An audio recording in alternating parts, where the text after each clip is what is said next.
Hey guys, quick review for the next one up in the Puppet Master series, and that's Retro Puppet Master, put out in, it says on the back here, 99.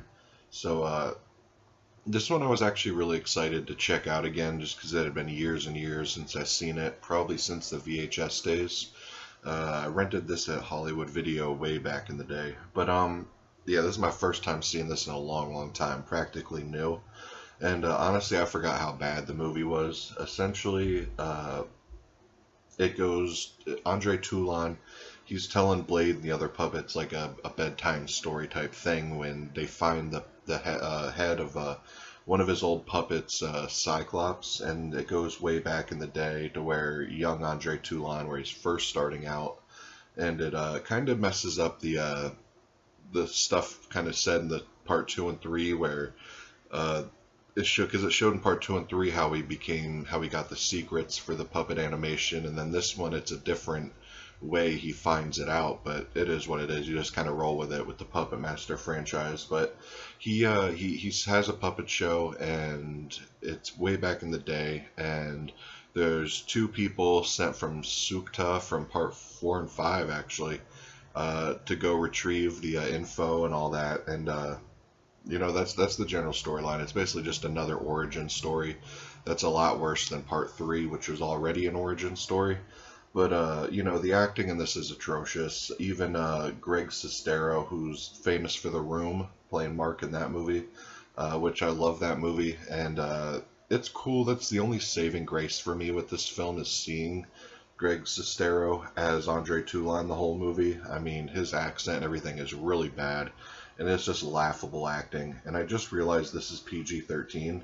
This may be the only Puppet Master that is PG-13 because I think all the other ones are rated R. But anyways, yeah, this, and then it gives you the prototypes of all the puppets, like Tunneler, which he's called Drill Sergeant in this, Cyclops. There's a prototype version of a six-shooter, which looks really bad, and then like a retro version of Blade. And unfortunately, like the two most badass ones are only in this movie: Doctor Death, who's there on the cover, and Cyclops. I wish we could have seen more of them in future installments, but unfortunately we didn't. And this is directed by David Duchovny, which I'm pretty sure did part 3. And I could be wrong, I don't know, but I feel like it is the director from part 3.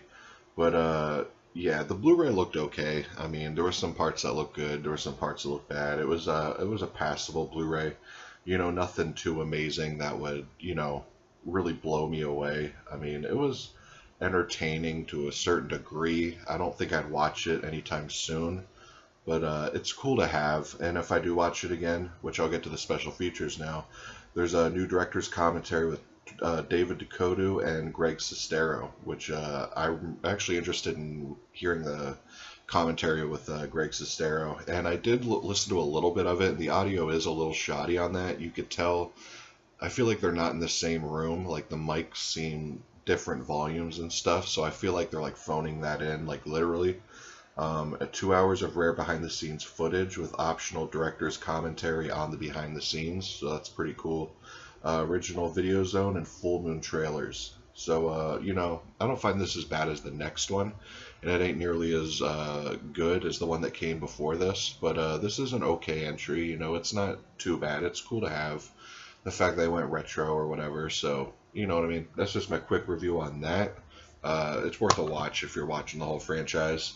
And I'll come at you next with Puppet Master Legacy. Anyways, guys, peace.